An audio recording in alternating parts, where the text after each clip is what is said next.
আজ শ্রীরামকৃষ্ণের মুখনিসৃত একটি অসাধারণ গল্প আমরা শুনব। গল্পটি দুর্গাপুজো কেন্দ্রিক। গল্পের নাম সর্বমঙ্গলা। তাহলে শুরু করি। এক গ্রামে দেবীচরণ নামে এক গরিব ব্রাহ্মণ বাস করতেন। গরিব হলেও ব্রাহ্মণ বড় সৎ ছিলেন।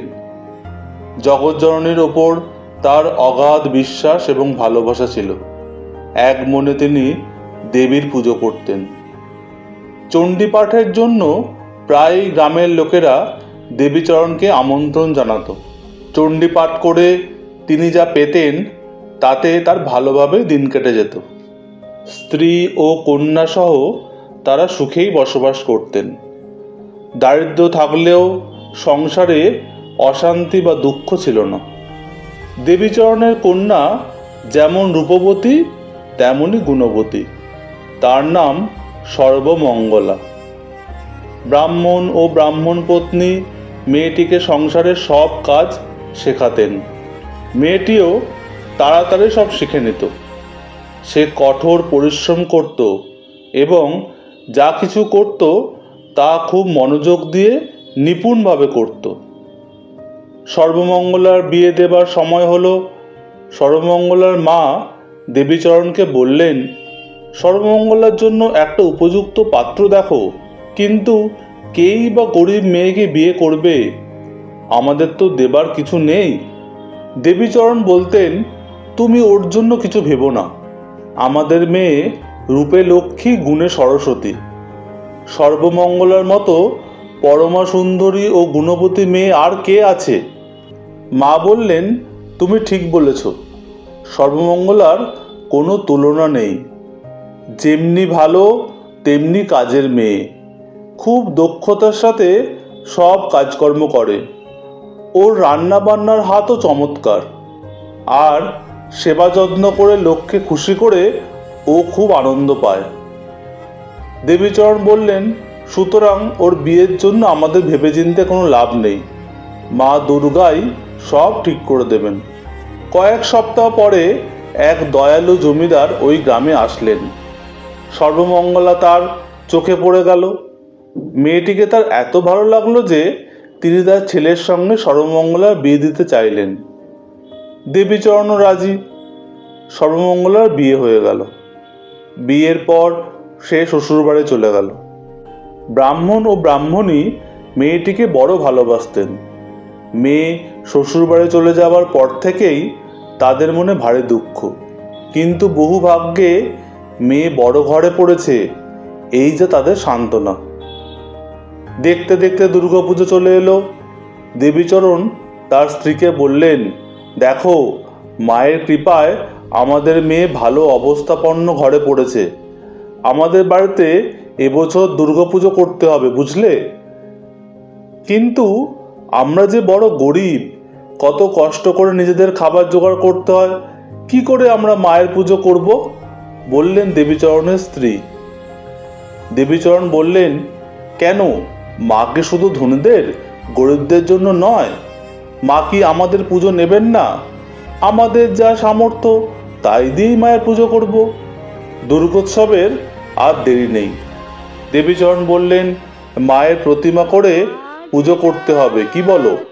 স্ত্রী বললেন, হ্যাঁ, আর পুজোর সময় সর্বমঙ্গলে এলে আরও ভালো হয়। দেবীচরণ একটা আধুলি নিয়ে কুমোর বাড়ি গিয়ে বললেন, এবার আমার বাড়িতে দুর্গাপুজো করবো বলে ঠিক করেছি। বাপু, এই আধুলিটি তুমি রাখো, আর আমাকে ছোট করে মার একখানা প্রতিমা করে দিও। কুমোর বললে, ঠাকুর, আপনি কি পাগল হয়েছেন নাকি? দুর্গাপুজো করতে তো অনেক টাকার দরকার। তাছাড়া 50 পয়সায় কখনো প্রতিমা হয়? দেবীচরণ বললেন, আমার কোনো টাকা পয়সা নেই, কিন্তু মায়ের প্রতি আমার ভক্তি ভালোবাসা আছে। মায়ের কৃপা লাভে আমি ধন্য। কোনো কিছু না পেলেও আমি শুধু ফুল দিয়েই মায়ের পুজো করব। ব্রাহ্মণের কথায় কুমোর বিস্মিত হলো। কিছুক্ষণ চিন্তা করে বলল, ঠাকুর, আপনার মনের ভাব বুঝেছি। আচ্ছা, প্রতিমা আমি বানিয়ে দেব। আধুলির দরকার নেই, আমি এমনি এমনি করে দেব। দেবীচরণ বললেন, সে হয় না বাপু, তোমাকে পয়সা নিতেই হবে। জোর করে তিনি কুমোরটিকে আদুলেটি দিয়ে দিলেন। ব্রাহ্মণ ও তার স্ত্রী এদিকে পুজোর জন্য জোগাড় যন্ত্র করছেন, আর প্রায়ই সর্বমঙ্গলার কথা তাদের মনে পড়ছে। মেয়ে না থাকাতে তারা খুব অসহায়। তারা দুজনেই কাঁদছেন। কাঁদতে কাঁদতে দেবীচরণ বললেন, এখন সর্বমঙ্গলাকে ওরা আসতে দেবে না, কেননা ও খুব ব্যস্ত থাকবে। ওরা বড় লোক, ওদের বাড়িতে কত বড় পুজো হবে, আর সর্বমঙ্গলাকে কত সাহায্য করতে হবে। এখন আমাদের সব নিজেদেরই করে নিতে হবে, সর্বমঙ্গলা আসতে পারবে না। পরের দিন দেবীচরণের স্ত্রী অসুস্থ হয়ে পড়লেন। তিনি কাঁদতে কাঁদতে বললেন, এখন আমরা কি করি? পুজোর আর মাত্র একদিন বাকি, বিছানা থেকে নড়তেই পারছি না। হে ঠাকুর, পুজোর কি হবে? কে রান্না বান্নার কাজ করবে? কে আমাদেরকে সাহায্য করবে? ওহ, সর্বমঙ্গলা যদি এখন থাকতো। দেবীচরণ তার স্ত্রীকে সান্ত্বনা দিয়ে বললেন, অস্থির হও না, আমি এখনই সর্বমঙ্গলার বাড়ি যাচ্ছি। তুমি অসুস্থ জানলে তার শ্বশুরমশাই তাকে পাঠাতেও পারেন। দেবীচরণ সর্বমঙ্গলার বাড়ি গেলেন। সব শুনে সর্বমঙ্গলার শ্বশুর বললেন, কিন্তু আমার স্ত্রী তো ওর সাহায্য ছাড়া কিচ্ছু করতে পারবে না, এ সময় ওকে ছাড়া অসম্ভব। আপনি কিছু মনে করবেন না, আমি খুবই দুঃখিত। অগত্যা মনে দুঃখ এবং চিন্তা নিয়ে দেবীচরণ ফিরে আসছেন।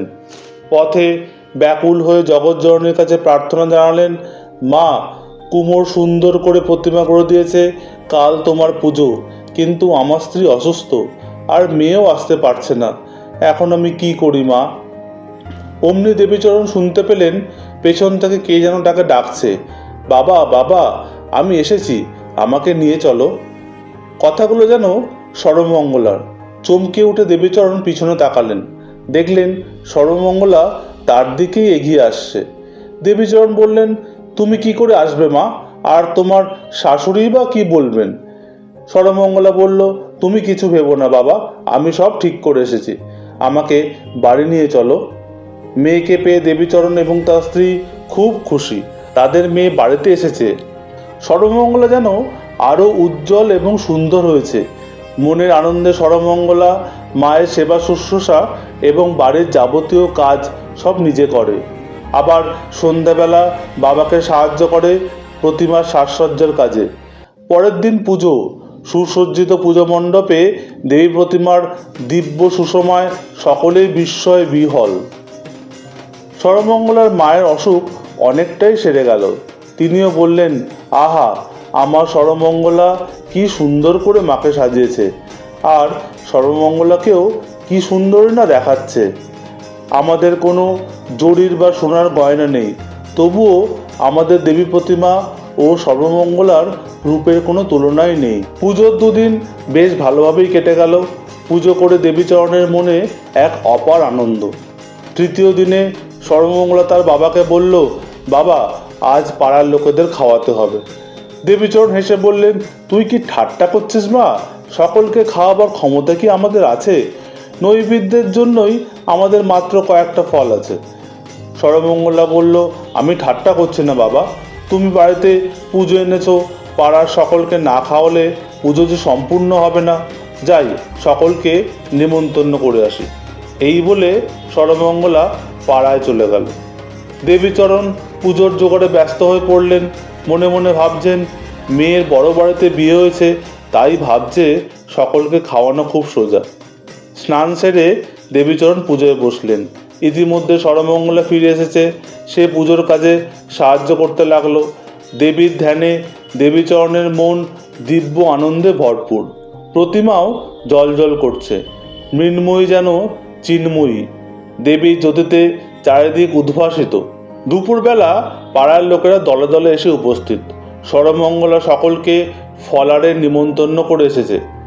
দেবীচরণ চিন্তিত হয়ে বললেন, দেখেছো পাগলি মেয়ের কাণ্ড? তার স্ত্রী বললেন, তাই তো, এখন কি হবে? ওরা যখন দেখবে আমাদের দেবার মতো কিছু নেই, আমরা তো খুব লজ্জায় পড়ব। সর্বমঙ্গলা জোর দিয়ে বললে, তোমরা কিছু ভেবো না বলছি, আমার ওপর সব ছেড়ে দাও।